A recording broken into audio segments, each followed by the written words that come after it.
the African Commission on Human and People's Rights will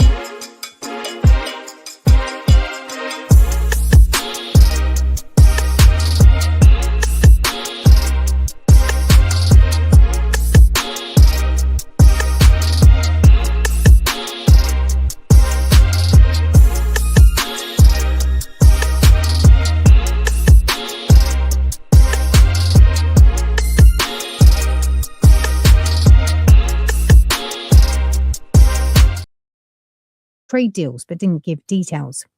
The head of the CIA has visited Cuba, which is struggling under Washington sanctions.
President Trump is in the final. That's why. Welcome. And welcome. And you know why? Because we here. We here. It's Freestyle Friday. Welcome to the Tampa Bay Breakfast Club. I'm your brother John. And this is Qiana. And this program is being brought to you as part of the New Image Project at the Community Development and Training Center, aka See That? See That. Yes. And we'd like to thank y'all for tuning in, helping us to redefine what's cool, because smart is the new gangsta. Baby.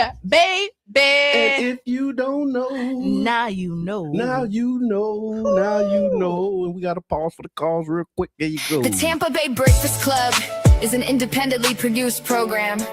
The views, opinions, and statements expressed by hosts, guests, or callers are their own and do not necessarily reflect the views, positions, or policies of Carafesta Radio, 99 Jams, its ownership, management, affiliates, sponsors, or partners.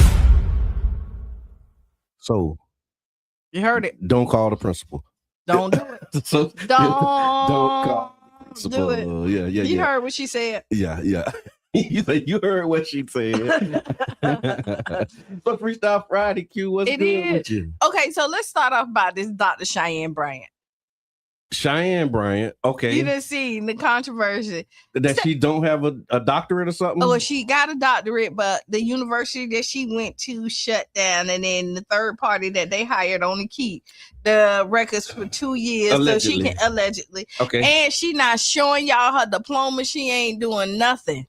I mean, is she obligated to do so? Doctor, and just for those who don't know, who is Dr. Qiana Bryant and kind of what does she do? She's a therapist. Okay. Or now she says she operates as a life coach. Okay. And I thought her on Cam Newton, I think. Yeah, that was my first time. Oh, and I spelled it wrong.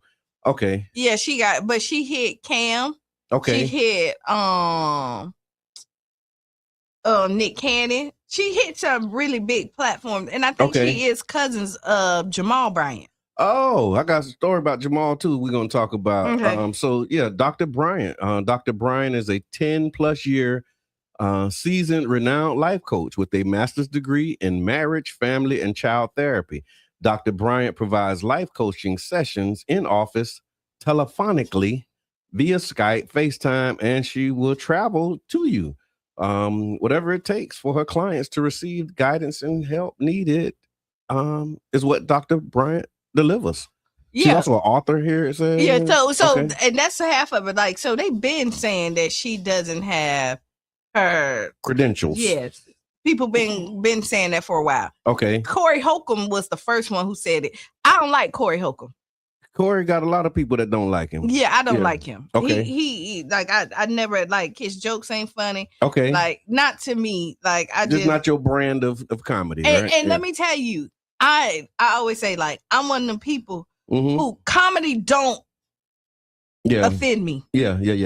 Okay. Like, it don't. I have a dark sense of humor. You can say almost you can anything. go there. Yeah. I can go all the way to hell with somebody with comedy. Like I really can. All right. And you know who get me? My brother. Like I have some thoughts and I can call Corey and we can laugh. And you can run it. Yeah. Right. Yeah. Some other people might not get it. Okay. I hear that. That's a real thing. Like I got some of that going on too.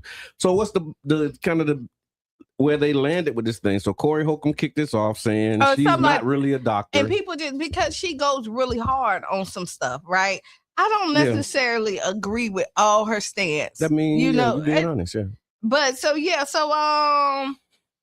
now they just calling her out, and then instead of her just saying, and then she was like, "I'm not dropping doctor."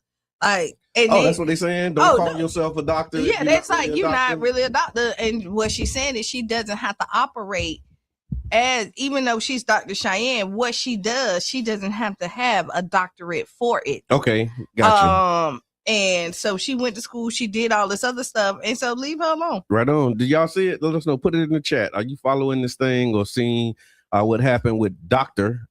and do we air quote Dr. Qiana? And then some other they were saying that about Umar, Dr. Umar Johnson. Somebody was saying that too. But Umar got all his stuff. He got his dissertation. Okay. And that's what they were saying. They was like, oh, that's right. I did see that. Where they said, well, where's your dissertation? Right. And she don't have and they was like, so who was on your committee? Like, who can vouch for you because being you a doctor, right, because it's all the stuff that you have to do. Yeah. I mean, honestly. Ooh, yeah, I done been through some doctoral process. I'm not a doctor. Yeah. Just a good brother. Try to be. And I remember I said you're that honorary doctor. No, I'll be all right. I'm all right. I'm just saying, you know how like you're honorary somebody. Not yet. They ain't did that yet. Maybe one of these days. That's like you're honorary, AKA or Delta, but you never really did it. Yeah. And then they just put you in and say you good. And then you walk around and be like, Dr. So-and-so. I'm an AKA, but you really, But you really didn't do all the things. So did that make you it or not? Like, but if somebody just say you it, I guess it's like the night thing. Oh yeah. Yeah. But I remember I was on the panel, and it just occurred to me in the moment that I was on the panel, you had I think it was a Pinellas County commissioner, a reverend, and then a doctor. And then I was brother. And so it was just interesting because I was like, how you all get your, that's just like church. Yeah. How do you get your, you become a preacher? Become a brother? No. You become a preacher, a reverend, a bishop. The minister. So it's like a minister first, I think. Minister, pastor. I don't know how. I don't know the progression. So how you get how do you advance to get your positions? Because it'll go from reverend to not as a bishop. That's a whole process though. So it's kind of like the doctor. Because I remember when Bishop Sykes became Bishop Sykes, and I think it's like I don't know if it's an election or some type of do you have to have so many? So I'm like, listen, I'm not trying. You got so many hours of do you have to say that you preach so many services to get your bishop title? I ain't trying to be funny. No. I just want to know. Just want to know what the process is for becoming a higher up. I mean, and the highest is the Pope, right? That's kind of how. I don't know. I mean, the Pope is the highest in the Catholic. in that particular order. Yeah, right. That's true. And then how do you become a prophet? I've seen flyers with prophetess and prophet. Because all of that is something that somebody gives you that name. Who told you was a prophet? Your mom? No, I don't know.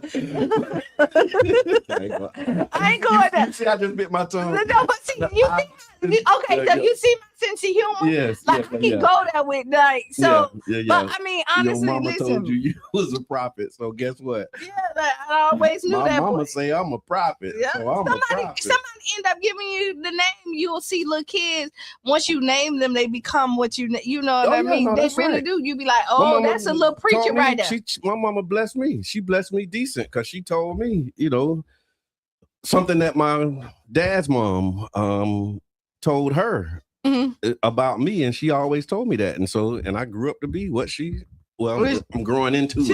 Because sometimes you don't see it. Yeah, I'm growing into it, but that's what she said. She said I was born to be a great man of God. That's what the vision was. And she told me that since I was like 6 years old. And so when they would ask in school, what you want to be when you grow up? A great man of God. Yeah, I said a preacher because that's the way I understood it at the time. Yeah, at that time. You know what I mean? After the Challenger blew up, I didn't want to be an astronaut. And I was like, you know what? I'm going to be a preacher when I grow up. Oh. Then I got... But that's not what they said. They said you was going to be a great man of God. Man of God, yeah. In many ways, right? And then after that, a teacher. Like, in high school, like after the preacher thing was like, I don't know, I really be a preacher. It was kind of always in the back of my mind. Yeah. But then I wanted to be a teacher growing up. And so, I think I'm kind of walking into that. They say Bill Cosby's honorary degrees. Okay. They took Bill Cosby's honorary degrees away so they can give it and take them away. And see, I don't like that either. Like, don't give me nothing and then take it away. And so, true. Don't give me nothing. No, if you could take it away, like if it's something that, like, I mean, yeah. No, I hear that. And earlier you was talking about Qiana Bryant, that she's related to Jamal Bryant. Okay, so I got a story on here about Jamal Bryant. Okay, and so Jamal Bryant, the question is, he was talking about Netflix and the roast. Okay. So Jamal Bryant, hold on, let me just step back. Was Kevin Hart's Netflix roast comedy or disrespect? Pastor Jamal Bryant is speaking out. All right, that's the headline. Okay. So the reason everybody's speaking out. Yeah, everybody's speaking out. Oh, yeah. See, I didn't realize that everybody was speaking out. We talked about it earlier this week.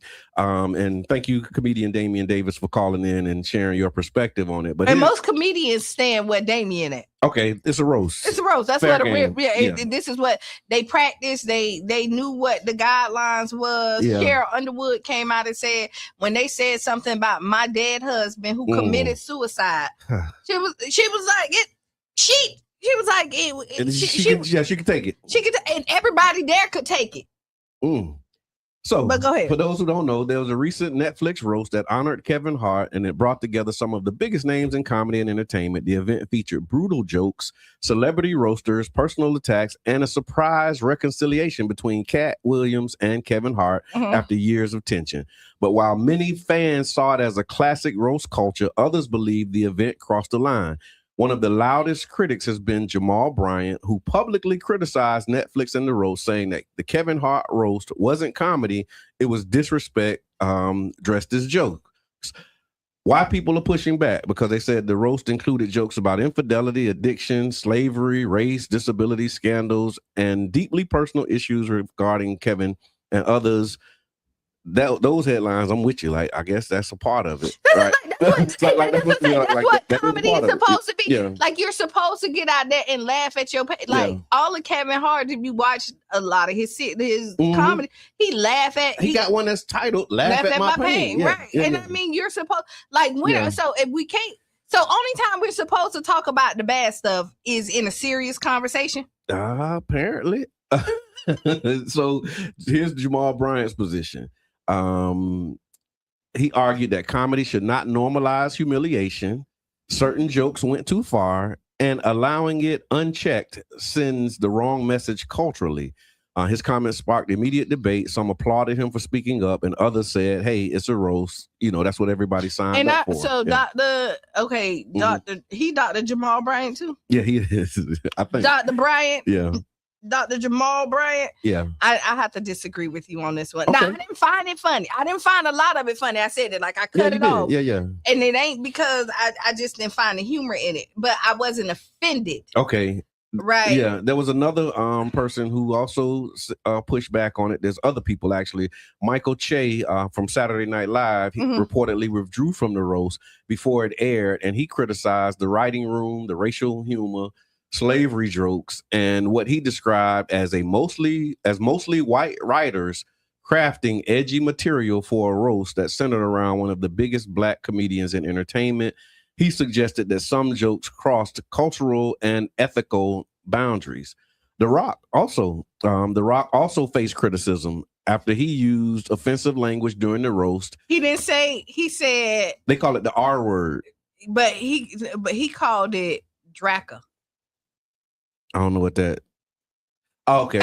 Because they were testing his blackness. Okay. And so he went in, and that was he switched it with a D. Okay. So there you go. All right. Well, but I guess he used the R word, which many viewers felt it was inappropriate and unnecessary. That reignited conversations about political correctness, offensive humor, and whether comedy should still have limits. And so I this is the thing. I'm one of the people who think that, like, if you look back with Richard Pryor and all of them, like when they first started, there was no limit. Okay. They said what they wanted to say and went it, and then like you could Bernie Mac. Like his comedy right now would at one point would have offended. He would have been on the cancel culture. Yeah. Like all of it. And you know, there are some comedians that we grew up watching that if they were here today, it would be different. It would totally be different. Yeah. And the thing is, maybe. No, it would have, because they went through a whole cancel culture. Okay. That like you couldn't say, like comedians went and they had to redraft everything they said to be politically correct. Miko just in there. What she talking about? The R word. She just put it in the chat. I can't see it. Retarded. But and Cheryl Underwood say she talked about she said, I have a story about somebody with my sister who is disabled. Okay. And she said, I tried to make it disabled. I tried to do it. It ain't funny. It's just. And she said I had to use it, but I had to use the R word. Yeah. And we not saying it. Me and you sitting here. Yeah. Why we not saying it? Because we don't want to be canceled. I just noticed that. Yeah. Like, you know, when you like look we at will not say the R word on the radio. That is crazy. But I mean, we grew up with that. But we say, and like sometimes, like, so there's so much stuff that, like, no, just think. No, I just thought about something that happened with me and my wife. Right, in a study group in the mosque. So just think, somebody actually looked the word up and then look. So yeah, I mean, so yeah, Google it. Look up the word. I just think people are too sensitive, and then they be like, "You offended me," because I know we done said something. Stop acting like a punk. Yeah, right. Oh, but that's another thing. Can you still say that? You're not supposed to. Okay, according to who? So that's what the two sides were. Some who saying it's just comedy. They defended the roast, and then some said that some things go too far. And they could be. Here's the other thing that came up. The two sides of it. The question was, are we laughing with people or are we laughing at people? And I guess that was the other part of it too. Are you laughing at them or are you laughing with them? And see, the thing, like when you look at it, some of the white comedians went far, but then the black comedians that came in there got them right back. Okay, like so. But do you think that? Should they be able to talk about anything, or should some topics be off limits? Like, is there anything that should be off limits when it comes to comedy? Put it in the chat, y'all. Let us know. Like, is it everything fair game, or is there like a line that you be like, nah, you? I think the comedian. I think go that far. Listen, I think the comedian. Key Jab said, "Do y'all need me to call in and be canceled?" So Jab was I really don't. The voice of the people. Shout out to the voice of the people. But I will tell you this: is I just think that if they not for you, if you know they're gonna don't listen to their comedy. Okay, so there's no topics that should be off limits. And even if you offended, like you could be like, because I heard I saw a clip and one of the clips was saying like Kevin Hart is so short that he would have to be lynched from a bamboo tree or something like that. And it was like, why say it? Like it didn't. And then he openly said like, and I debated whether I should say that for 3 weeks. So he knew like when he said it was going to cause a reaction. But so here you go. Yeah.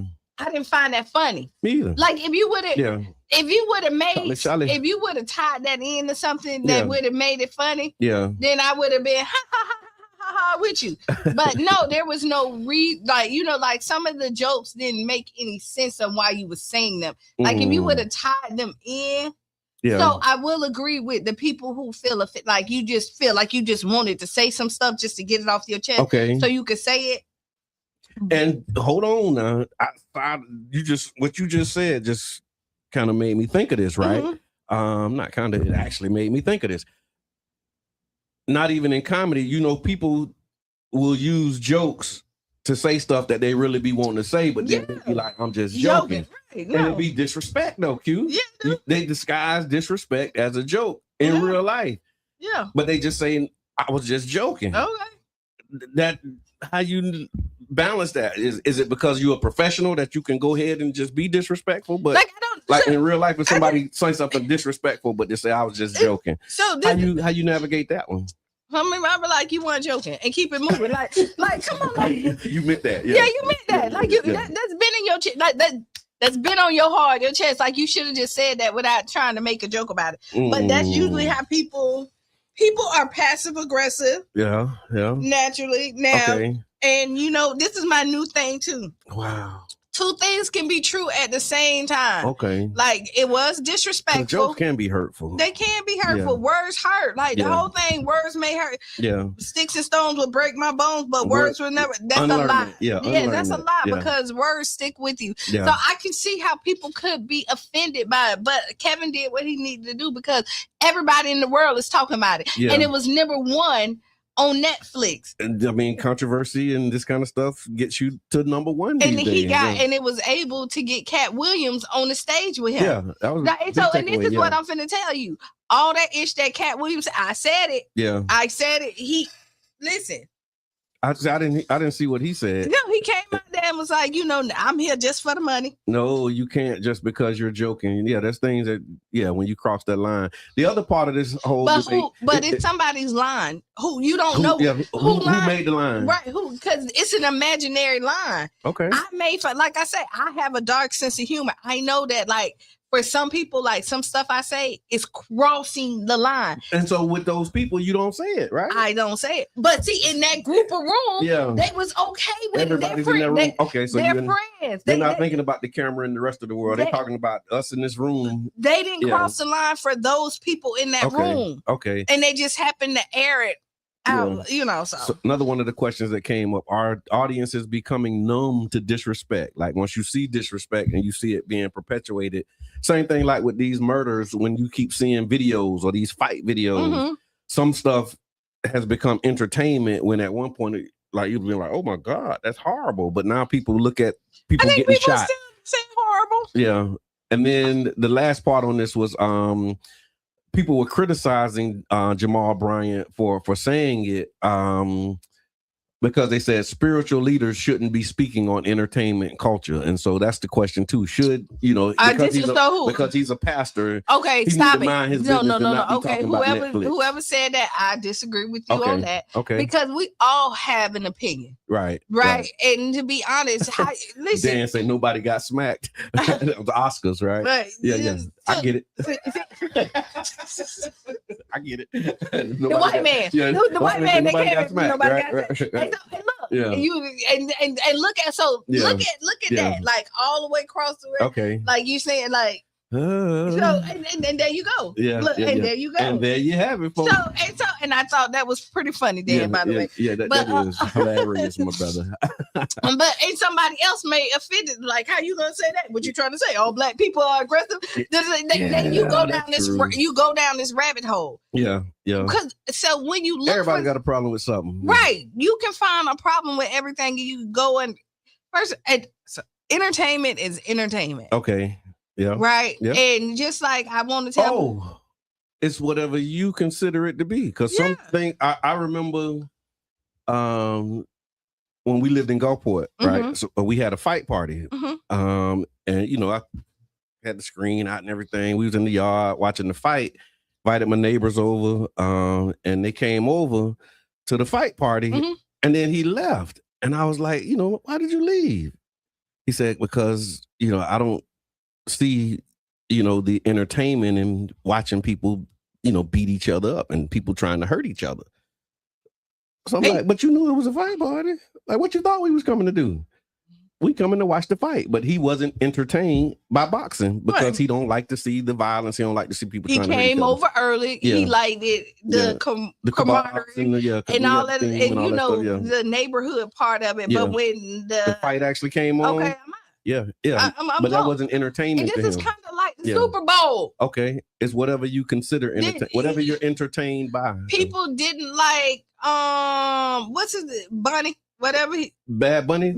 People did not like. But that's people who don't know Bad Bunny because he's on the Super Bowl. Okay. You don't get to the Super Bowl without people liking you.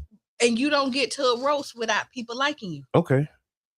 And then when they get there, they're gonna say what they're gonna say. Yeah. Ratings grabbing is a profitable profession, no matter who you are. Good morning, Mama Blue. Wow. And so Coach again, says, yes, some people are desensitized. We started with Cops long ago, and remember the show Cops? Yeah, I remember that was like really one of the first reality shows. They said like a reality TV where it wasn't scripted. Cops was one of the first unscripted. I don't know. And I mean, the thing is, because in another topic, I might be like, went too far. So you pick your vices. Okay. You know what I mean? Like you pick what you're gonna, because again, everybody has a line. Yeah. And when they cross your line, you say it like, yo, you crossed my line. But you can't expect everybody to share your line. Is no, you can't. The takeaway? Like you have your boundary, you have your line, but enforcing that on other people, that's when we start getting into like some injustice and all of that stuff. You see it in a lot, in every aspect of your life. There's stuff that will build your relationship up and tear mine down. Okay. Yeah. True. True. No, that's where your piece is, though. You just kind of made it because you get to choose. You get to decide. It's your grace to give. Yeah, that's it. Nobody. And if it ain't your thing, it ain't don't your thing. watch it. Yeah. And Netflix got so many shows. You don't have to watch. And a matter of fact, you don't even have to get Netflix. If you think that Netflix is going too far, you got Hulu. You got. I remember they had a cancel Netflix moment. Yeah. So they definitely had that. And Kevin, and you know, Kevin having a little rough year. This year, his wife done filed for divorce. I thought he was already divorced. He got married again. Yeah, and had 2 more children. Okay, so I don't really follow like that. Yeah, he married the girl he was cheating with. Because Kevin Hart ain't the funniest to me either. Like I watch it, I laugh, but he ain't like nobody. I'd be like, oh, I gotta see this new Kevin Hart. Like I don't follow his comedy like that. So okay, I follow. So when I watch it. I think a lot of comedians are hit and miss. Yeah, I seen. Do you have somebody that like side split, like get you every time? That's really funny. No. Okay. Yeah. Nobody that get like they have moments. Yeah. But like Cat Williams' last comedy show, like I was like, okay, all right, yeah, okay, and I think you know what I mean. Like so. No, I hear that. That's like a cook. You go to a restaurant, you be like, oh, that's good, and then everybody have their off days. That's true. And really what that roast was about, saying that Kevin can't act, his comedy is stupid. Like everything everybody said. That was Cat Williams' kind of, you know, premise for saying like, why is he so big when he's really not that funny? And then he said Kevin took everything he said no to. Yeah. Kevin said yes. But that's how it works in the real world. They used to tell us one man's trash is another man's treasure. There you go. And so we got a lot to talk about today. Oh, we got a lot. So we got 1 minute. We're gonna talk about when your ex become your ex. Yes. Is there an expiration date on the title of X? And we also got the TP budget. There's takeaways from the town hall, the Community Voices town hall. We're gonna talk about that. I got a What the People Say. We got Ask Qiana. So y'all make sure that y'all stick around. And we got some other juicy topics too. Yeah. So we'll be back, y'all. 7 minutes after the hour. Tag a friend. Tell them we up. Hey everyone, welcome to The Explainer. Today, we're unpacking exactly why 2026 is, without a doubt, the absolute most consequential year in St. Petersburg's modern history. We're looking at a definitively transformative 18-month window where foundational decisions on our leadership, our urban core, and climate resilience are all literally colliding at once. Honestly, I want you to picture the ultimate chaotic juggling act. Imagine a frantic resident trying to balance a massive baseball stadium, a swirling storm cloud, and a giant tax bill. Because, well, that's exactly what voters are facing right now. We aren't just picking a mayor this cycle. No, we are voting on the literal physical and financial future of the Sunshine City for the next 50 years. Okay, here's our quick roadmap for today. First, the 2026 St. Pete Crucible. Then, that billion-dollar baseball deal. Third, we'll hit the $600 million climate question. Fourth, taxes and municipal power. And finally, number 5, your actual 2026 action plan. All right, let's jump right into part 1, the 2026 St. Pete Crucible. This is that definitively transformative 18-month window. So, for residents, these are the absolute critical deadlines you need to circle on your calendar right now. Your window for shaping the city really kicks off with the candidate qualifying deadline on May 29th. From there, we're sprinting straight into the August 18th primary election. And if no one secures a clear majority, the whole thing culminates in the monumental November 3rd general election. These dates are the exact focal points where all these massive local issues are going to be decided. Looking at the board, we've got a pretty crowded executive contest. And just to be clear, we aren't endorsing anyone here, just neutrally looking at the options. We have incumbent Mayor Ken Welch, whose platform is deeply tied to his 86-acre redevelopment plan and a massive climate bond. But he's facing formidable challengers. You've got former Governor Charlie Crist, who obviously brings huge name recognition, and current City Council member Brandy Gabbard, who's been fiercely critical of exactly how infrastructure spending is being distributed across different districts. The political stakes for residents here? Yeah, they couldn't be higher. Moving into part 2, the billion-dollar baseball deal. This is the historic gas plant versus the Tampa pitch. Now, there is a fascinating dual-track race happening right now. In St. Pete, the city is actively selecting developers this May for the historic gas plant district. This is an 86-acre site that represents the largest redevelopment opportunity in the entire region, especially with the Tropicana field lease expiring soon. But meanwhile, right across the bay, Tampa is debating a $2.3 billion ballpark proposal for the Rays over at the Hillsborough Community College campus, and they are racing toward a June 1st deadline for binding agreements. But the absolutely crucial point here is this staggering number, $1.065 billion. That's the proposed public contribution the Rays are asking for from Hillsborough County and the city of Tampa to make their new stadium a reality. It's a massive funding stack that relies heavily on tourist development taxes and community investment tax dollars. And as you might expect, it has sparked some fierce cross-party debate.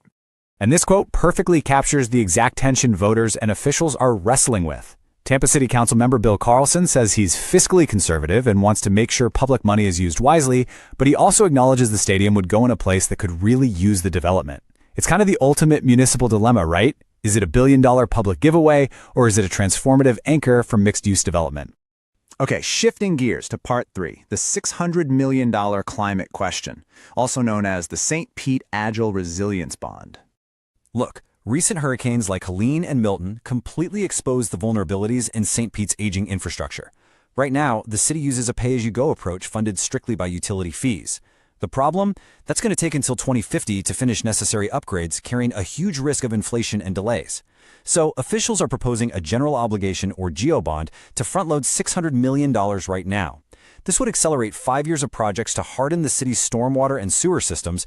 Let's translate this massive bond directly to your kitchen table.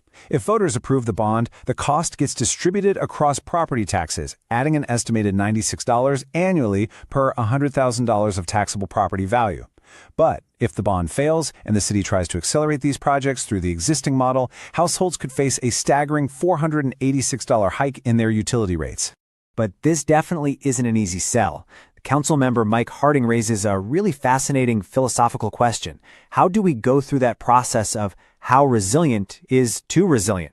When you spend millions hardening one single water plant so it doesn't shut down for 12 hours, well, that's money you can't spend anywhere else. Plus, candidates like Brandy Gabbard are pointing out that these proposed projects aren't evenly distributed across the city's districts, so it's this massive debate over equity and economic timing. All right, diving into part 4, taxes and municipal power. We're talking fiscal squeezes and the Duke Energy expiration. While the city is considering taking on $600 million in bond debt, they are simultaneously facing a huge state-level threat. Looming state legislation, specifically House Bill 201, threatens to completely eliminate non-school property taxes on homesteaded properties. If that passes, St. Pete's revenue would plummet by $140 million. To put that in perspective, after paying for police and fire, the city would have barely anything left over to split among parks, recreation, and community enrichment. And at the exact same time, the city's 30-year franchise agreement with Duke Energy expires in August 2026. Because of this, St. Pete is currently studying whether it's feasible to officially break up with Duke entirely and create its own municipal electric utility. Essentially, a city-owned public utility that provides electricity directly to residents to try and gain control over rates, grid resilience, and renewable energy goals. Okay, bringing it all home with Part 5, your 2026 action plan. Let's look at key deadlines and advocacy points. Your voice is absolutely the deciding factor in all of this. So, here's your action plan. Step 1, track the Community Benefits Advisory Council, or CBAC, committee selections this May, because they are going to advise on that massive gas plant district. Step 2, keep a close eye on Tampa's June 1st stadium deadline, as that will ripple across the entire Bay. And Step 3, definitely the most important, show up and vote in the August 18th primary and the November 3rd general election. With all these massive, definitive municipal forces colliding in this single 18-month window, the ultimate question is, how will you step up to shape the future of St. Petersburg? Between a redefined downtown, a $600 million climate bond, and looming state tax cuts, will it be a city crippled by fiscal austerity or a modernized, resilient hub of the Gulf Coast? The power is quite literally on your ballot. Thank you so much for joining me on this explainer. Keep asking questions, stay informed, and definitely get ready for 2026. Quite shortly after a 2-day visit. One, as we've heard from a Chinese professor on the program, that seems to. And we're back. We're back. We're back. Okay. We're back. Welcome to the Tampa Bay Breakfast Club. I'm your brother John. And this is Qiana. And this program is being brought to you as part of the New Image Project of the Community Development and Training Center, aka CDAT. CDAT. And we'd like to thank y'all for tuning in, helping us to redefine what's cool, because smart is the new gangster. Baby. And if you don't know, now you know. Now, before you play the thing, okay, right? I'm going to say this really quick. No, play that first. Okay. Play that first. Yeah, because it might be. The Tampa Bay Breakfast Club is an independently produced program. The views, opinions, and statements expressed by hosts, guests, or callers are their own and do not necessarily reflect the views, positions, or policies of Carafesta Radio, 99 Jams, its ownership, management, affiliates, sponsors, or partners. Boom. So what's on your mind? Okay, so I was thinking about my coffee really quick, right? Okay. I like great customer service. Okay, yes. So I go. Who doesn't? Right. That customer service was just too good. Said no one ever. Right? Okay, so here we go. I go in the line and they see my name, right, pop up. So I say large coffee. They say, "Oh, we got it." When I get up there, they think it must be because it's two of us. Okay. Right. And we must come through all the time. Okay, and then I say, "So you got it away?" And I tell them, boom, boom, boom. Yeah. She said, "Oh, no. I thought you was the other one. I had it." Okay. But I added. She was like, "But I'll never forget again." So I said, "Okay." I rolled to the window. The one at the window got the other coffee. Okay. He said, "Oh, that's wrong. That ain't for her." Right. Yeah. And he was like, "No." And I appreciate that they know what I like. Good customer service. So kudos out there to the line. That's what I was thinking about. And consistency. That's all. Yeah, it is. Do it consistently. Because I like the crazy part is I get the same order. I like when the manager make it because he make it right. Okay. Because some of them I don't know what they be doing. And it don't be. No, I'll be like, you don't see my face sometimes. I taste this guy and I be like, I have seen it. So we got a couple of relationship topics we're gonna talk about. Yeah. Let's start with this one first. There was a married couple. Okay, go ahead. They were married for 70 years. And they died just hours apart. So a Tennessee couple who had been married for nearly 70 years passed away just hours apart from each other. Family members say the husband and the wife had spent a lifetime together, 70 years, raising a family, building memories, and remaining deeply connected all the way through their final days. And so what they were talking about is just how stories like this reflect what people call this deep emotional and spiritual connection, and how long-term couples sometimes experience what's known as broken heart effect. And after one partner passes, the other may begin to decline quickly.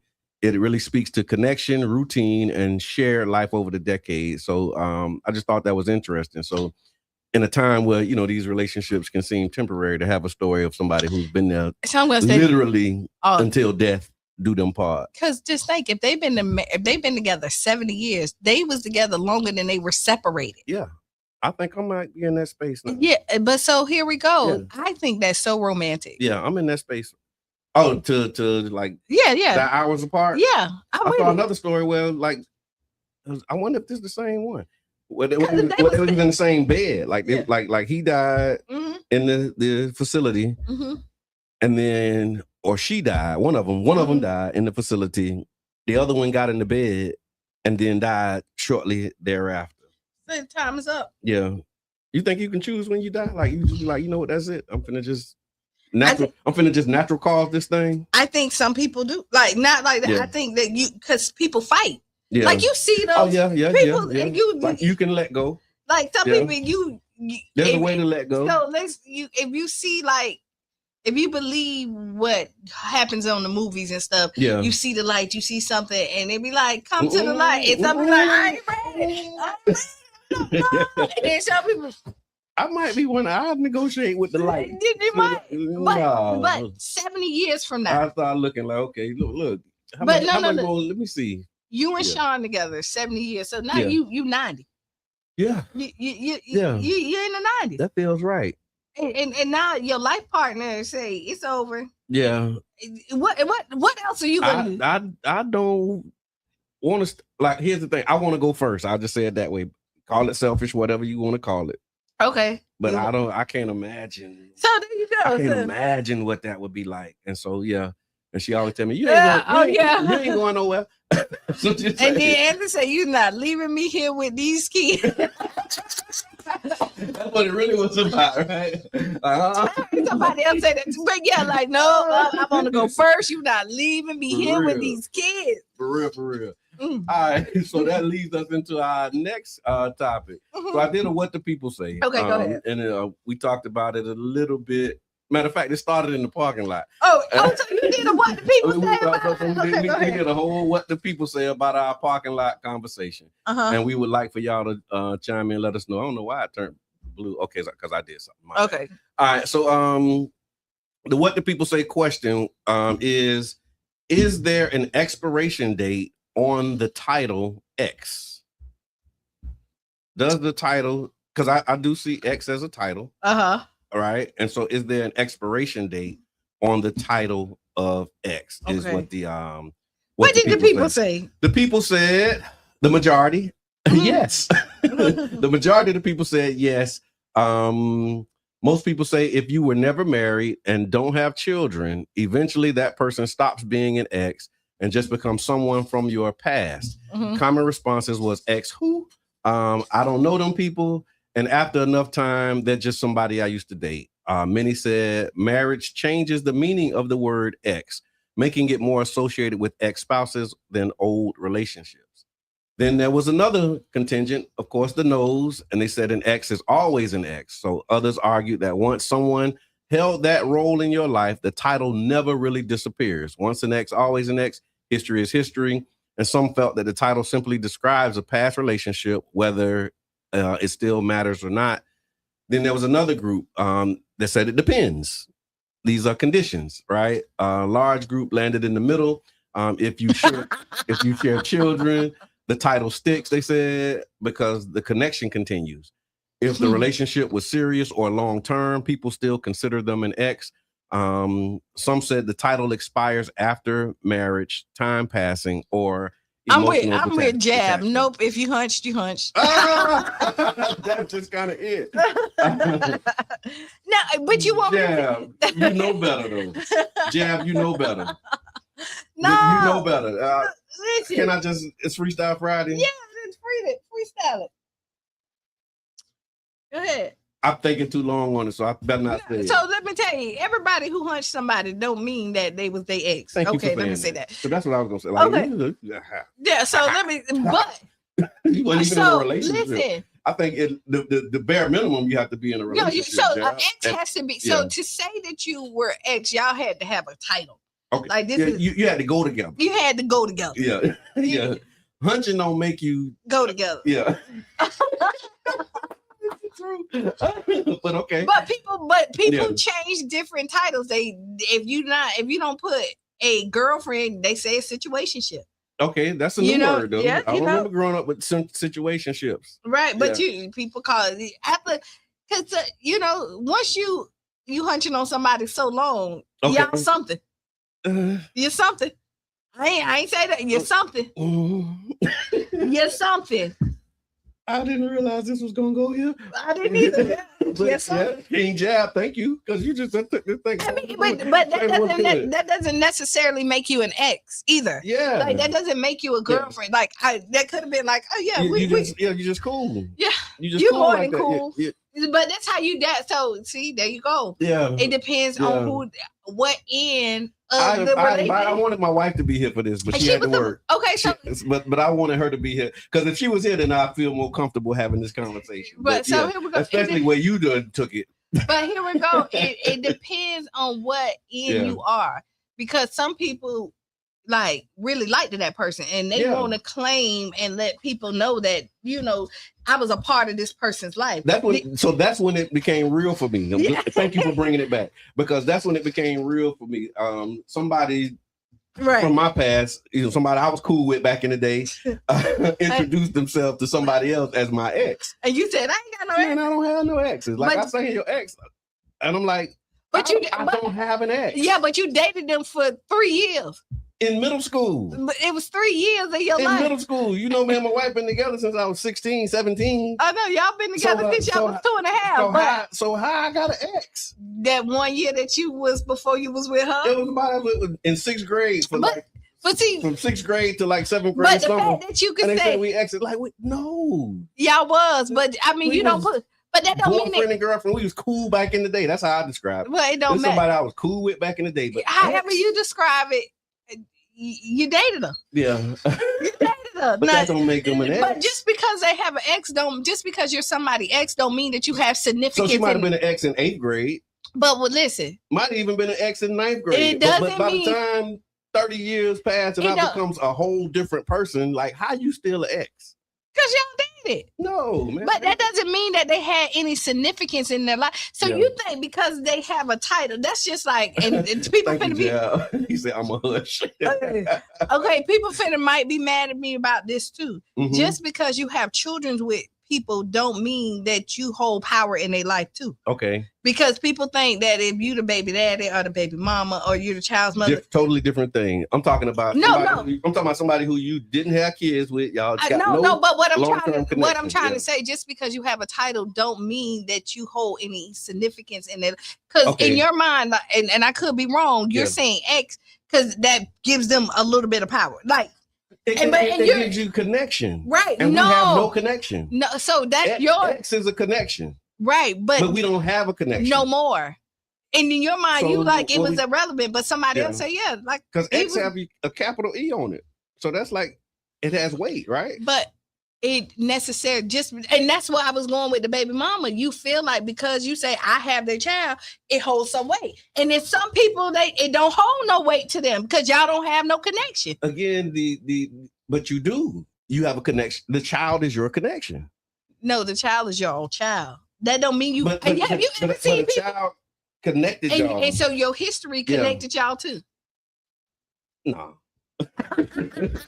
I ain't going with it. Let us go. Finish this chat. Let us go. You ain't gotta go with it. Right? There we go. But I bet you thank you, sweetie. She says, morning. Some people just stuck in the past. Yeah. Move on. Yeah, that's what I'm talking about. But move it just to say, just because let it go. But if you was cool back in so if anybody out there who I used to go with, he never go with you, it's over with. No, we went together. But you ain't no we ain't got no kids.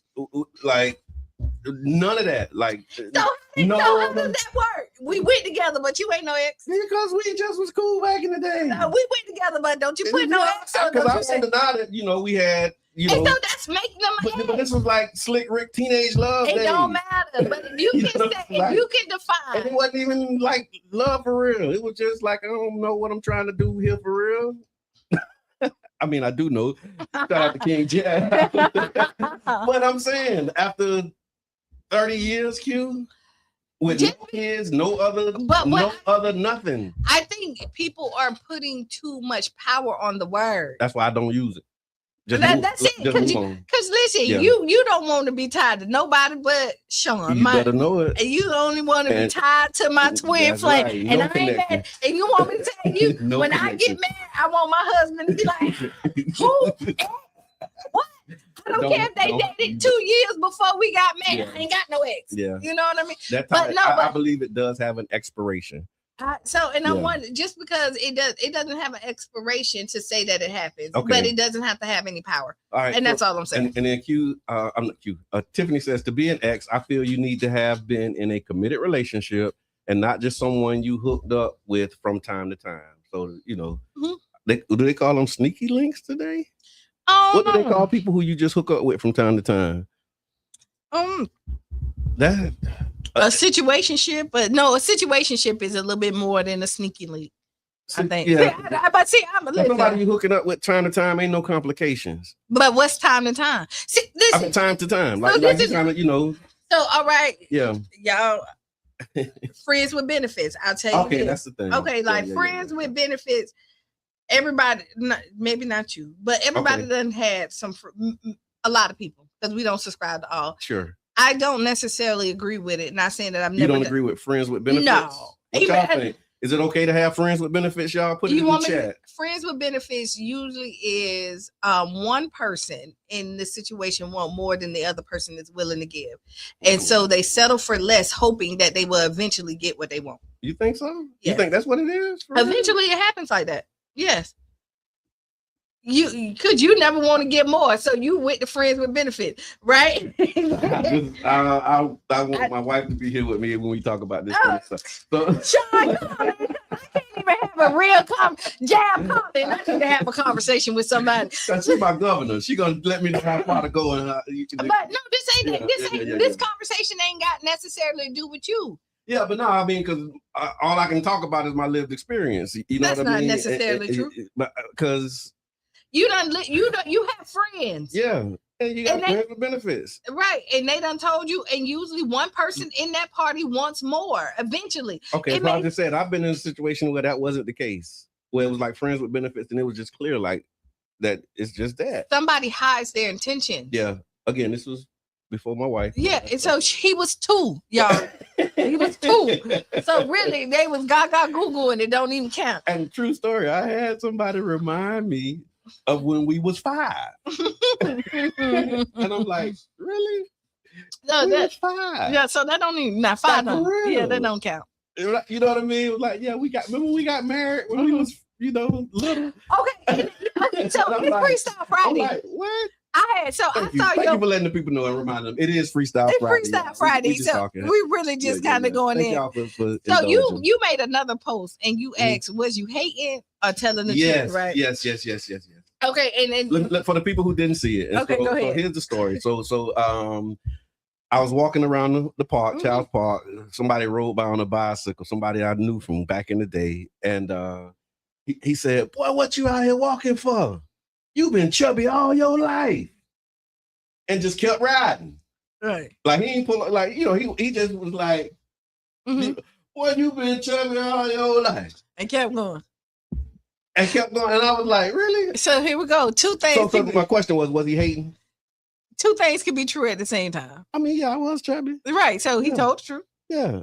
but so I got something. But I mean, like you see me like keep going, good job. Now people don't do that. Man, what you doing? People what you doing? That's just like this. You've been that way all your life. I hate when people come to me and be like, "Girl, you don't gain weight. You don't think I know I gain weight? I put on my clothes every morning. I know what I do." Now, if I with the rebuttal, if I said you got the same face.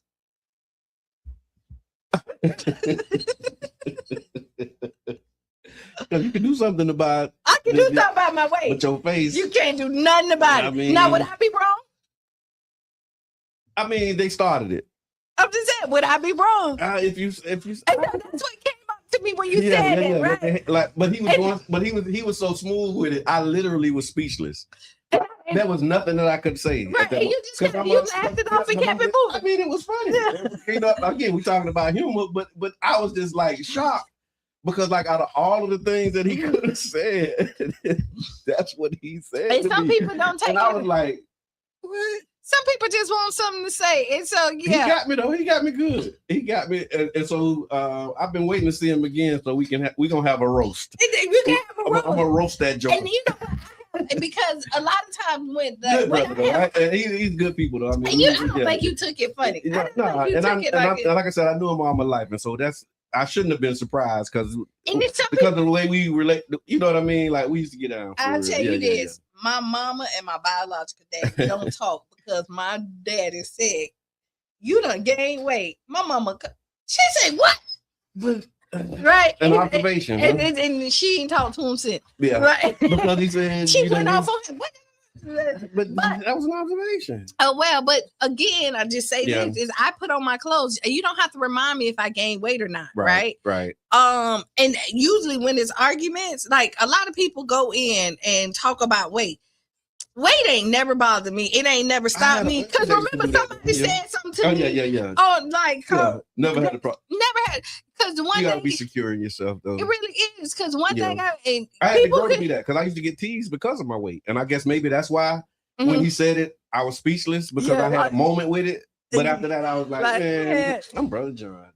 And you got your weight. I'm me. And she like all the chubbiness about you. Yeah. She like I'm me.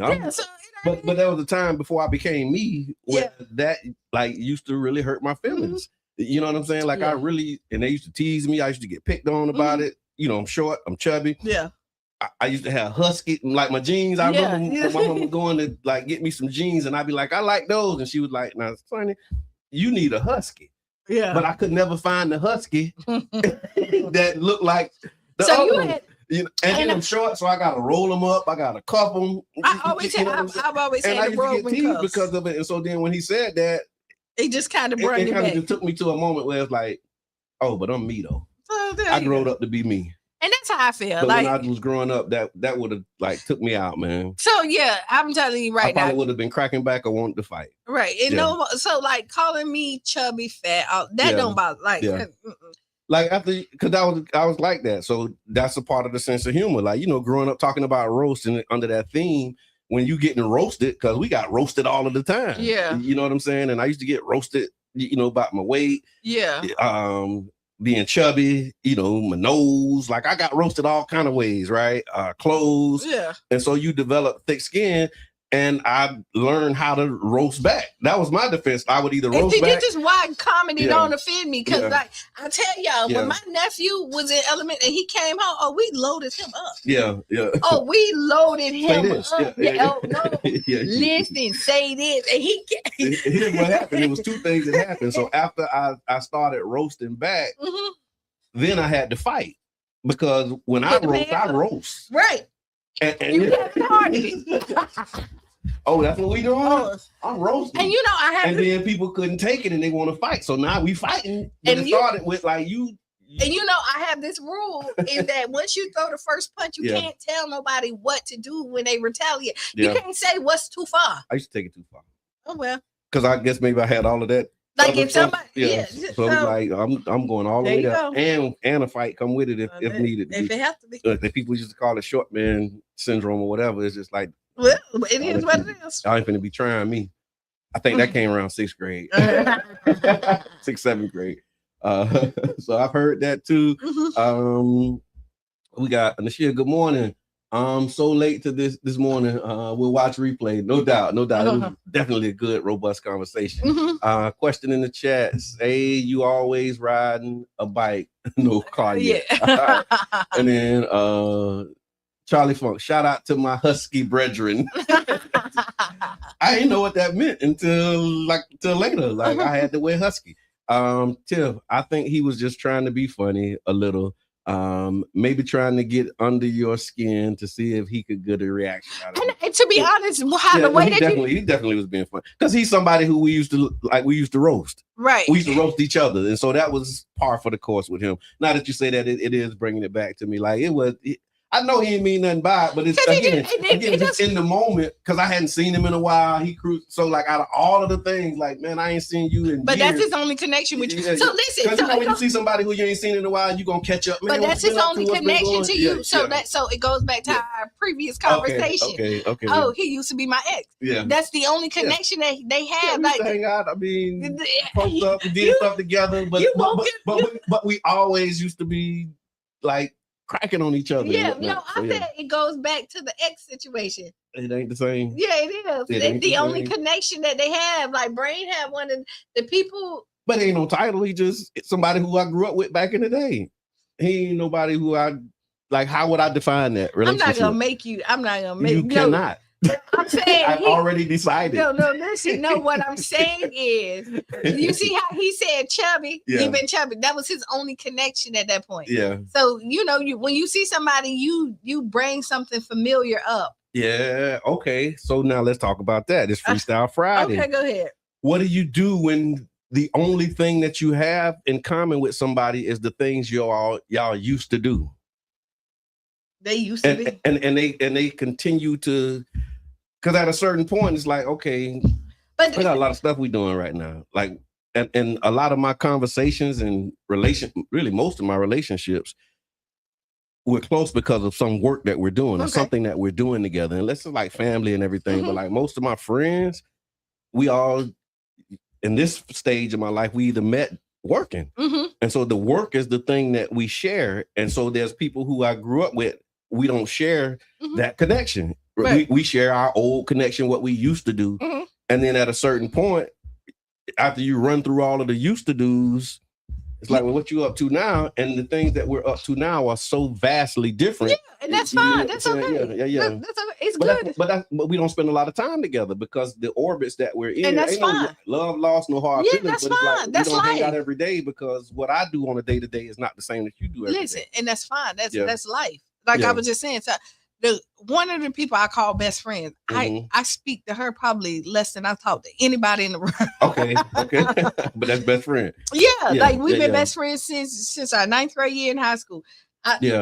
If she called me right now, I'm coming. I was just thinking that. Yeah, same thing. As I'm thinking about this, if they call, I'm coming. If I call, they coming. To tell you, we don't hang out every day. Our lives are 100% different. Yeah. Like what I do on a regular day basis, and everything that I juggle, and the things that she do, they don't connect. Like, like we don't have that connection where we can go and do all that stuff. But that doesn't. I'll tell you the trip about it.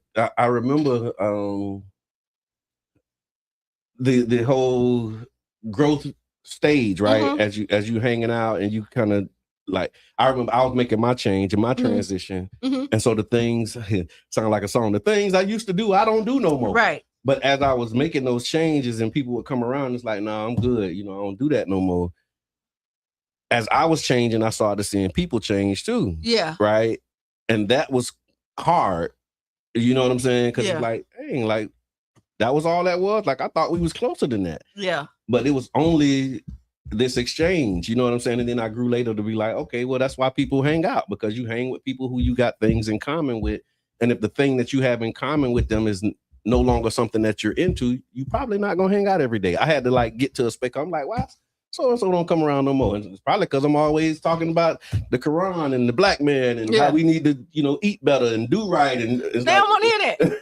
I'm like, this me. They don't want to hear that. I've been saying that though. But now I'm like for real with it. Because if you know me, I always was like kind of had a little sense. So you know what I'm saying? And you was the I one. always talk with a little bit of sense, but now I'm like really trying to live this You life. was the Muslim brother from Minister Society.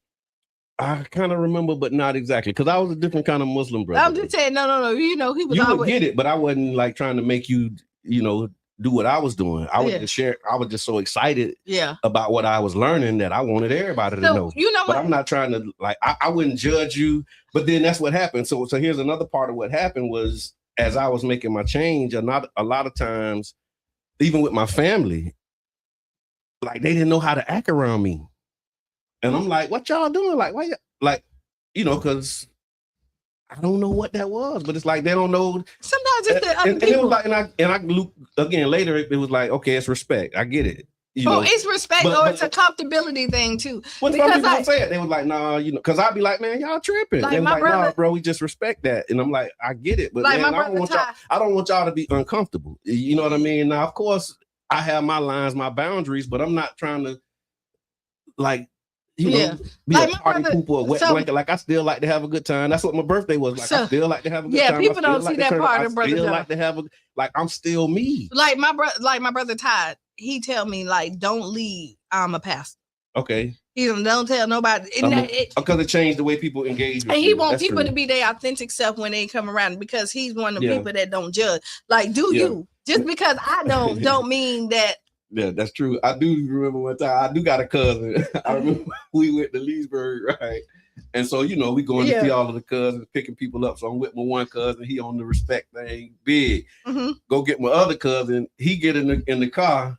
He got his business hand. He popped the top and just like to the head, right? Yeah. Oh. And he did that. He was like, and he told me, he was like, cuz, I'm just doing this so that man, I ain't on that stuff. And I'm like, you didn't have to do that. You know what I'm saying? Mm-hmm. Like, just if you're gonna do what you do what you do. Yeah. You know what I'm saying? Because what you eat don't move my bowels. I know. You did, but it was like it is what like you're gonna show me that you're gonna hurt yourself to show me how much you not on what I'm on. It's okay. So again, this is Freestyle Friday, y'all. Look, because seasons change, people change. Be all right with it.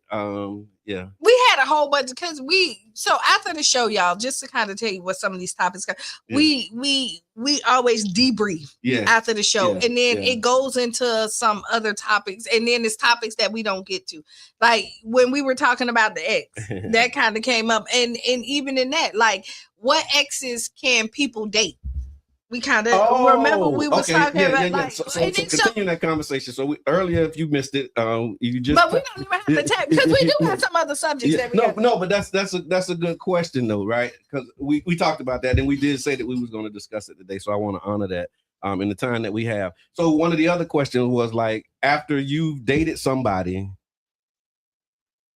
is it okay for your friends to date them? And is it some people who you like no, like some people it's okay for them to date them, and then some people it's not okay. I think so. I think if you know, you know. If you know that you shouldn't. Like, so I think my friends, my true friends, know how I feel about people. Okay. Right. And then they'll be like, yeah, that's off limits. Okay. Right. Gotcha. But I do think there is an expiration date on how long the friend can no longer. Because I'm also one of the people, if I no longer feel like a connection and I know that we're not going to work, who am I to stand in the place for real love? Like we live in St. Pete. Okay. Everybody know everybody. Everybody done swap some exes and boom, boom, boom, boom. And then we don't subscribe to all. You have, but because you don't count. That's true. But you don't count. But a lot of people, 2.5. But so so yeah, I mean it's inevitable, right? You're gonna, especially the older you get. The older you get, and are you supposed? So you say you don't have exes, right? No. So if I dated you in high school and now I done been out of high school, how long? 30 years. Right. Yeah. So now I'm still holding weight to that. You want the friend to not date that person that you dated in high school 30 years ago. That don't make no sense to me. Why not? Why not? Yeah. What why not? Yeah. Like if at that point, the expiration has added, so they're no longer. So you see, I'm talking to you. The expiration date is the expiration, because most people said that there's an expiration date for exes, right? Yeah. So then you cannot hold people to that same standard. Okay. And I do think time plays. I think time plays a factor in that. So as long as they're an ex, they can't be dated. But when they no longer become an ex, no, because sometimes then it's like, okay, fair game, because now you're just somebody I was cool with back in the day. And to be honest, let me tell you, because that's how I describe it. You're somebody who I was cool with back in the day. So here we go. They don't necessarily have to be an ex for them to have meant something to you and your friends. That's why I say, if you know, you know. Yeah. So the people who know, and anybody else is kind of fair game because you didn't know. Yeah. I only would get upset for the people that know. Really know and then still move forward. Right. Then now we might have a little friction. That's in all kind of questions through your mind. And that's just me. I hear that. That's just me. But again, I'm not one of them people who feel like I need to step in somebody's way to stop true love, especially if I know I ain't circling back. There's no chance that it's going boom, boom. Like, you making me feel so good right now. I just feel so free. I'm so free. I feel so free because a lot of that stuff I have no even thought about. To be honest, I'm like, go. Yeah. It's such a blessing. It's such a blessing, man. I'm like, go ahead. I have no thoughts about none of that stuff, man. And it's a lot of people who are having those considerations. So thank God. Could you be mad for no reason? Okay, so we're gonna move on. But I think people who have a grudge still from like, oh, we fought in middle school and you still don't like somebody from there. Grow up. From a middle school fight. A high school fight too. Grow up. Yeah. Grow up. Dang, Sean, this is the day you should have been here. But you had to work. I know. So in other news, y'all, we're going to talk about this Community Voices Town Hall. Okay, go ahead. Because the Community Voices Town Hall was on Monday. We talked about it a little bit. Was it Tuesday? Tuesday, thank you. This week is moving quick. Lots been happening. And so, Tuesday. Thank you. Let me just get this here so that I can have this recap. And one of the things that people were saying in that town hall, so it was the first of a series of Community Voices Town Hall. It brought together residents, organizers, stakeholders, and community leaders for a powerful conversation about the future of St. Petersburg, especially South St. Pete and the historic gas plant. And one of the things that became clear right out of the gate was that people were there because they want to be heard, they want transparency, and people want development that benefits existing residents, not displacing them, disguised as progress. So one of the major themes that came up, and it seems to be coming up in like a lot of the surveys that we've been doing, is affordable housing. Residents have been expressing concerns about rising costs, temporary affordability programs, and rapid development that's pushing longtime residents out of the community. And affordable housing, right? These conversations around affordability, oftentimes they don't include jobs and wages, because and thank you, UB. I know this one of UB stomp down talking points, man. If you, how did you say it last night, UB? If you make zero, you can afford zero. Yeah. You know what I'm saying? If you make one, you can afford one. You know what I mean? And so if the price of the thing is one and you make zero, guess what? You're not going to be able to afford it. And so we got to start looking at what people are making in order to, when we have this conversation, to balance this equation, because you can't build your way out of an affordability crisis, in my humble opinion. Which led to the second thing that people were talking about in the conversation was workforce development and local hiring. That was a strong thing that people were supportive of. Apprenticeship programs, workforce pipelines they talked about, and some speakers even talked about starting career pathways as early as elementary school, so that people know beforehand what they want to be, not only know what they want to be when they grow up, but they're learning and developing the skills that they need in order to become that when they do grow up. I 100% subscribe to that. Yeah. Like, as parents, I think you pay attention to your children and see what they're interested in, and then start to pour into them. Yeah, again, right. Blessed. My mama did that. Right. Yeah. And people, in her way, but but some people don't understand that. Like, I knew Qiana was and I give credit to her for that. Yeah. Because if she wouldn't have told me early what my purpose was and what I was born to be, there's no telling where I would have ended up. Because knowing what I knew about myself, when I was in certain situations, I knew that I was not supposed to be there. Like, I'm like, it's how you pour into your children. Because I knew that wasn't me. I knew that wasn't where I was supposed to be. But I'm, like, that's just kind of the environment, right? That's what we're doing. That's how we're doing it. But I always knew. And then later on, I tell the story all the time. Now that we grown, they always say, yeah, you were never really like us. You always was different. And so that is how you was like us, but you wasn't. It's how you pour into your children. Yeah. So there's a crossroad. Either you're gonna take what they say and go this way, or take it and go this way. Yeah. Right. And so once you realize, and I think God is so good because he give you parents that's supposed to help mold you. Right. And as a parent, like, there's no real book, like, right or wrong. Yeah. It's some wrong way. But like, when you look at it, you try to mold the best way you can with the tools that you have. So that's true. You mold what you can with the tools that you have. But here's the again, y'all have heard me say this before, the science of procreation, right? When we talking about producing children, a lot of times the intentionality is not there. Like, we're not entering into this action to produce a child. It's just like, oh, that's just a consequence of what we was trying to do. Like, there's not a whole lot of real planned parenthood at a young age. No, particularly in, well, really all communities. It ain't just our communities. No. You know what I mean? And so, but here's the thing: once you start understanding the power that we have, you call it a seed. What farmer is planting a seed and you don't know what that seed is going to be when it grow up? Right. But that's the injustice that we do to our children. You plant your seed in a garden, and then you wait for the seed to get 3 years old and say, well, what you going to be when you grow up? This is what you have no idea. But so what you do, so at 3, right? You think of, once you start to see what they're interested. So I'll say this. Yeah.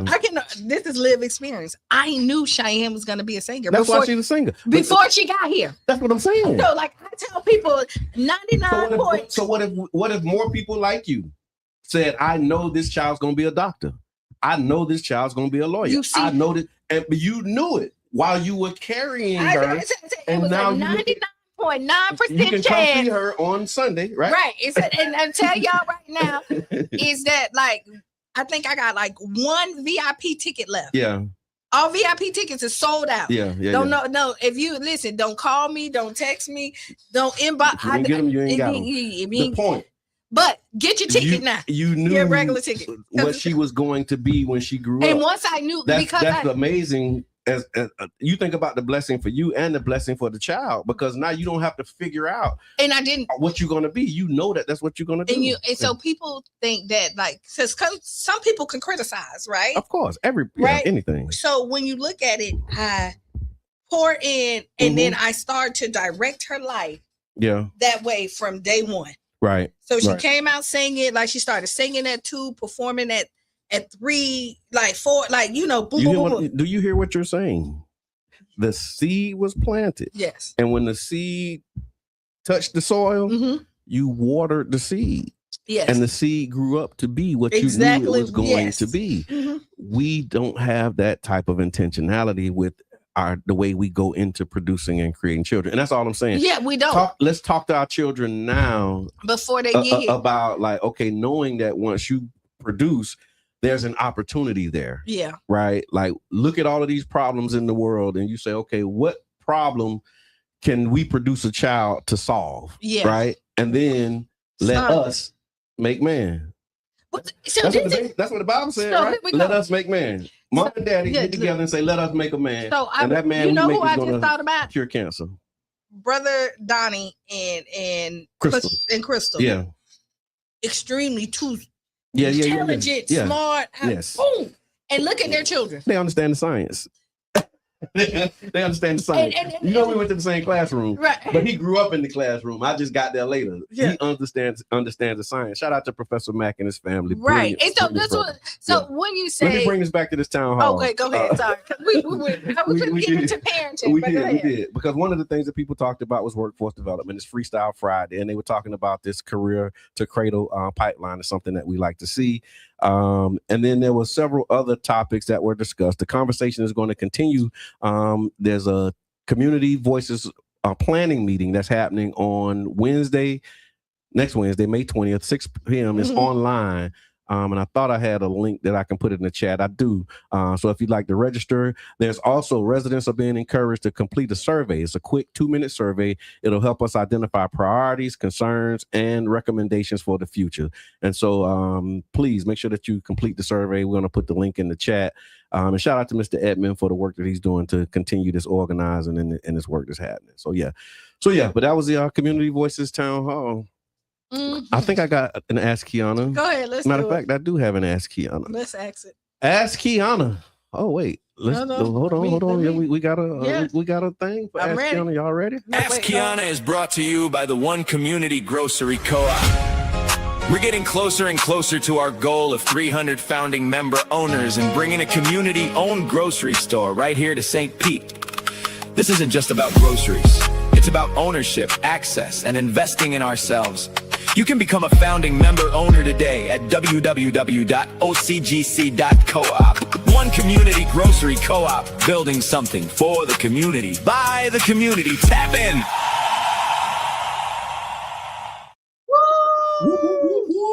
All right, so Qiana. Okay. Good morning. I'm a married black working mom of 4, 2 boys, 10 and 13, and 2 girls, 5 and 8. My husband is extremely tough on our boys and says I baby them anytime I show affection or softness. But when it comes to our girls, he's much gentler and feels I'm too hard on them when I discipline them. We constantly clash over this. Am I wrong for wanting all of our kids to be loved, disciplined, and held accountable equally, regardless of gender, especially knowing the realities of our black children will face in the world? I think y'all both doing the same thing. You a woman and you know what they need. And he's a man and he's preparing them for what they need on the men. But also y'all are giving balance. And when you realize that there's balance in that household, y'all will stop arguing. Because when he disciplines, 2-parent household, if it's done right. So when he does do it, they still do need the comfort of the femininity to come in and let them know that it's okay. There's the harshness sometimes that you need so that you can withstand the stuff that life is going to give you. But you also need to know that you have a safe place to come to when it is too hard. You have a place that you can cry. When you can break down them walls. So both of y'all at this point need to sit down and be like, we're doing a great job.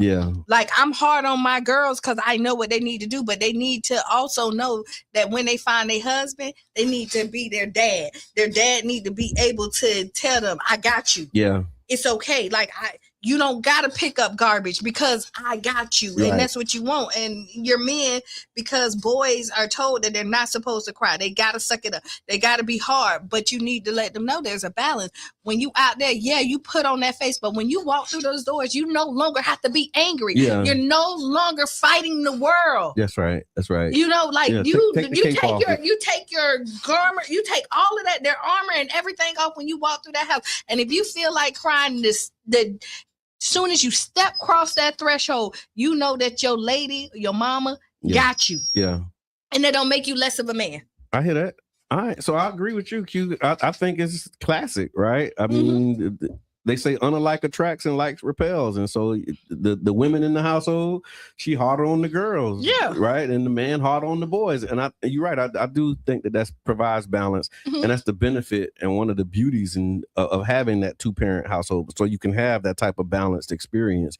And so, I don't think it's something that you should clash over. I think it's something you should embrace, really understanding, like, because y'all doing the same thing. Y'all arguing about this. If you sit back, you said you too hard on them boys, and then she too hard on the girls. And then she said she won't balance across the board. But yet she say you got it already. You've already got what you're asking for. You just don't realize it. You know how like something's right in front of your face? You let them do, because sometimes and then if y'all disagree behind closed doors. Like I really think you was a little too harsh on them on that. And that's right. You know, and it don't have to be a clash. It doesn't, and it can be a conversation. It can be a conversation later on, and then again, like, no, I got to be hard on them because if I'm not, society is. Yeah. You know what I mean? But go ahead and do what you need. Like after I do that. You know what? I experienced that with my grandsons and my wife. I experienced that too. I experienced that. Now that I'm thinking about it. Cause you these boys. Right. I don't know. Yeah. And when I'm on him, let me handle this. Right. I got it. I know you know what I mean? Don't if I ask him a question, don't you come in and answer it. I'm talking to him. Yeah. You know what I'm saying? Like I want to hear from him, not from you. It's so funny you just said that. This my niece just graduated, right? Yes. Right. Congratulations. Right. So she just graduated and she got like her first real boyfriend. Right. 22. No exes. No exes. First real boyfriend. Yeah. And she did so. Yeah. I said, I looked at him. I said, "Are you always this quiet?" And she answered. I said, "Hey." You have it. And you know what I said? I said, "I'm not talking to you. Did I look at you? I think I was talking to him. He can answer. You know." And she was like, "Okay." Yeah. So again, that's a mom thing, and it's like a. So it's a balance thing, and so again, you gotta have both, and sometimes it goes too far. Of course. You know what? And anything that you do too much of is not good. But again, you say whatever to your grandsons, let them do whatever, and then your wife go give them a snack and say, "Baby, Papa, I had to tell you that." You know what I mean? But we got that part figured. But it was just interesting because that is a part of the beauty of the both parts of it. So there's a lot happening this weekend, and we got 5 minutes. I want to run through these announcements. But thank you for the letter. Thank you for the support. Again, if you'd like to join, you can go to ocgc.coop. Trust me, everything that you need to sign up is there. ocgc.coop. Just go there and you'll be able to find your way. It's very easy to sign up and become a founding member owner of the One Community Grocery Co-op. All right, so first thing I want to talk about with the announcements, and then y'all can put them in the chat too if you know, because there's a lot of things that are happening, a lot of things going on this weekend. And so we're going to start with tomorrow morning. The Fusion 49th District is doing a cleanup. So you can start your Saturday morning by giving back to the community. Fusion 49th is inviting residents, businesses, and volunteers to come out to the 49th Street corridor. That's at 9 a.m. from 9 a.m. to 12 at Trolley Market Square. That's 18th Avenue and 49th Street, where that big welcome to Gulfport sign is. That's where the meetup will be. And so come on out. There'll be everything that you need will be provided. Just wear some comfortable shoes. You're going to be out doing some cleaning up. And so come out, help. The thing about the cleanups that I really like is you have an immediate impact. Like you can do a before picture, do your thing, come back, take an after picture, and you can see the product of your effort in a few hours. And so come out, join us if you're into that kind of thing. Then there's the Courage Code. There's teens taking control. The young people and families are invited to the Courage Code. It's a free youth empowerment event that's focused on confidence, cyberbullying awareness, mental health, and positive decision making. There will be food, raffles, giveaways, resources, and real conversations to help teens handle the pressure of being online and in real life. That's tomorrow at 11 o'clock at Mount Zion Progressive Missionary Baptist Church. And then next week, the Childs Park Neighborhood Association monthly meeting. We're inviting people to come out. Y'all know we do that the third Tuesday of every month. And this month, we're going to have the Storm Squad come in, and we're going to be providing information and really starting to get people thinking about hurricane season. And so really starting to have conversations about how you prepare, connecting with residents who may have barriers to preparing. A lot of times we tell people to get ready for the storms, but if you don't have income, you barely can pay your bills now. We telling you to buy some food and don't eat it because you might need to eat it later. We understand that that's a reality for a lot of people. You barely eating tonight, and you want me to not eat the food that's right there because a storm may be coming. I get it. So we want to be able to provide some tips, tools, and ways that you can still build your survival kit. And then also making sure that we're organizing these types of resources for our community for those who don't have the disposable income to truly properly prepare. And then next Friday, we're doing a Know Your Rights workshop. So returning citizens, their families, and community members, you're invited to a powerful Know Your Rights workshop that'll be focused on restoration, voter registration assistance for those who are eligible, and second chances. During the workshop, we will also be providing support for those who really helping you apply to have your fees and fines paid, because the Florida Rights Restoration Coalition, they raise money to be able to help people to pay their fees and fines. And so I will be helping you to apply to get that done. That'll be Friday, May 22nd, from 5 p.m. to 8 p.m. at the Dominion Worship Center. Please, if y'all know anybody who's been in prison, got some felonies, and have not voted. Yeah.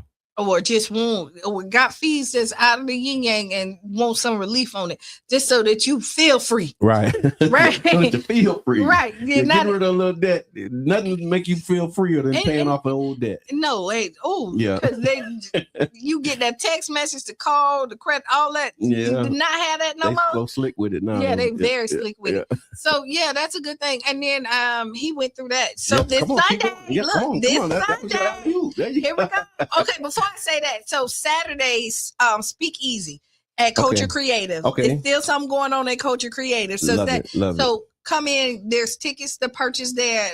And it is different for this Speakeasy. It's an open mic this time. Okay. So usually they only have the speakers that they already signed up or booked for the event.